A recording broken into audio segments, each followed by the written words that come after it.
Hoje vamos viajar juntos para a cidade-estado de Atenas em 430 a.C.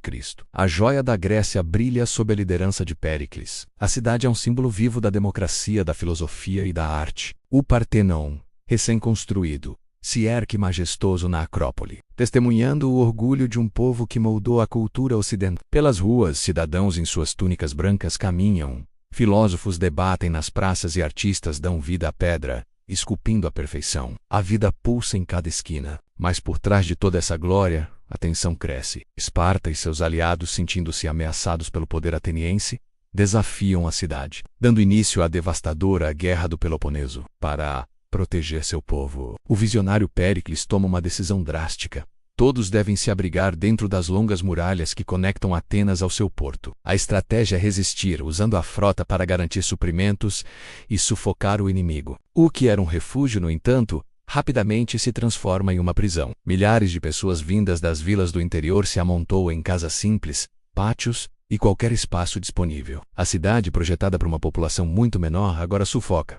O espaço torna-se escasso. A higiene precária. As ruas estreitas, antes cheias de vida, agora transbordam de gente e animais, criando um ambiente abafado e insalubre. Um risco invisível e mortal começa a se formar. No dia a dia confinado, a base da alimentação era simples: pães de cevada, azeitonas, queijo e vinho diluído. A carne era um luxo, um item raro reservado para rituais religiosos e sacrifícios aos deuses. Nas cozinhas o trabalho era incessante. Mulheres e escravos preparavam as refeições em fogões de barro, amassando o pão e garantindo que, apesar das dificuldades, a vida continuasse. A sociedade ateniense, em sua essência, dependia fortemente dos escravos. Eles eram a espinha dorsal da economia, trabalhando na agricultura, no serviço doméstico e até mesmo acompanhando seus senhores em batalhas, carregando armas e suprimentos. Com o cerco e a superlotação, sua situação tornou-se ainda mais difícil. Muitos, vendo uma oportunidade em meio ao caos ou simplesmente fugindo do horror iminente, escaparam, deixando seus donos à própria sorte. Meios de transporte que já eram complicados viraram um pesadelo. Carroças de madeira puxadas por bois ou cavalos tentavam se mover, trazendo grãos e mercadorias do porto. Nas ruas estreitas, pedestres se misturavam a mercadores, viajantes e uma quantidade enorme de animais. Esse excesso de pessoas e bichos confinados dentro das muralhas criava um ambiente insalubre, um terreno fértil para o que estava por vir. Em tempos de incerteza,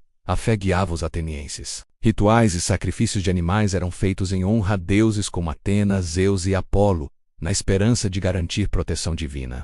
O incenso queimava nos templos, e sacerdotes lideravam procissões solenes. Acreditava-se que a benevolência dos deuses era a única garantia contra os perigos da guerra. Então o inimigo invisível chega, trazido por navios que atracam no porto, escondido entre os suprimentos e os viajantes. Começam os primeiros casos: febres altas, tosse, dores insuportáveis, sangramentos. Os médicos, confusos, observam os sintomas se agravarem sem entender sua origem. Atenas não sabe o que está acontecendo, mas o medo começa a se instalar. A peste se espalha como fogo em palha seca. A superlotação transforma a cidade num labirinto de contágio. Os doentes lotam as casas, os templos e até mesmo os espaços públicos, deitando-se nas ruas em desespero. Em pouco tempo, Atenas inteira se torna um enorme hospital a céu aberto.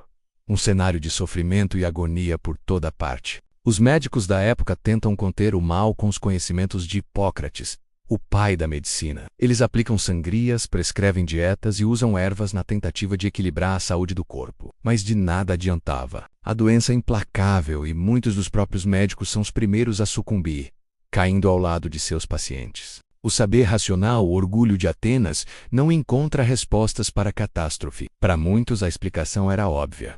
A peste só podia ser a ira dos deuses, uma punição por alguma ofensa desconhecida. Alguns intensificam os rituais, lotando os templos e multiplicando sacrifícios em súplicas desesperadas. Outros, vendo os deuses silenciosos, perdem completamente a fé, sem esperança no futuro ou no divino, e entregam-se à desesperança e ao prazer imediato, como se cada dia fosse o último. A morte se torna tão comum que os rituais de sepultamento, sagrados para os gregos, desaparecem. Não há mais tempo nem recursos para cerimônias adequadas. Corpos são empilhados em piras comuns e queimados sem distinção. O respeito pelos mortos, um pilar da cultura, se perde em meio ao desespero para se livrar dos cadáveres e conter o cheiro da morte que paira sobre a cidade. Como sempre acontece, os mais pobres sofrem mais. Sem recursos para se isolar ou comprar comida, amontoam-se em cabanas insalubres, onde a doença se espalha sem controle. Muitos morrem sozinhos, abandonados, sem sequer receber ajuda médica ou um último rito religioso. A tragédia expõe a frágil estrutura social da cidade.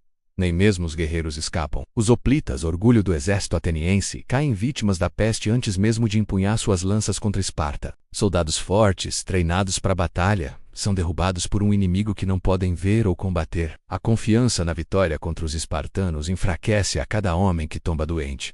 E então, o golpe final. O grande líder, mais o arquiteto da glória ateniense, também adoece. Após ver seus próprios filhos morrerem, ele sucumbe à peste. Sua morte mergulha a cidade em um caos ainda maior, deixando Atenas órfã, sem sua voz mais firme e respeitada no exato momento em que mais precisava de liderança. Sem líderes, sem fé e sem esperança, a ordem social se desfaz. Muitos abandonam os costumes e as leis. A moralidade se dissolve. A peste corrói não só os corpos, mas também a alma da cidade. Saques, brigas por comida e violência se tornam comuns. A civilização que inventou a democracia regride a lei do mais forte. Atenas se transforma em uma cidade de medo e desconfiança. Amigos desconfiam uns dos outros, vizinhos evitam qualquer contato, e famílias se isolam em silêncio, trancadas em suas casas, apenas aguardando o inevitável. O tecido social, antes tão forte, se rasga por completo. Cada pessoa se torna uma ilha de pavor. Mesmo em meio à tragédia, os filósofos, fiéis à sua vocação, tentam compreender o fenômeno. Seria o destino uma inevitável ira divina, ou seria apenas uma demonstração brutal da fragilidade da condição humana diante das forças da natureza? O debate entre a razão e o caos acontece enquanto a morte o cerca por todos os lados. Finalmente, após anos de sofrimento indescritível, ceifando quase um terço da população, a peste começa a perder força. Os sobreviventes, marcados pela dor e pela perda, caminham lentamente entre as ruínas de sua própria cidade, assombrados pela memória de um tempo de horror que jamais esquecerão. A peste de Atenas não foi apenas uma tragédia médica, foi um ponto de virada na história. Ela mostrou como até mesmo as maiores e mais brilhantes civilizações podem ruir diante do invisível. A guerra contra Esparta continuou por muitos anos, mas Atenas, enfraquecida, desmoralizada e esvaziada, jamais voltou a ser a mesma. A sua era de ouro havia chegado a um fim trágico e silencioso. Se gostou do vídeo, não se esqueça de deixar seu like, se inscrever no canal, ativar as notificações para não perder nenhum vídeo e compartilhar esse conhecimento com seus amigos. Até a próxima viagem pelas eras.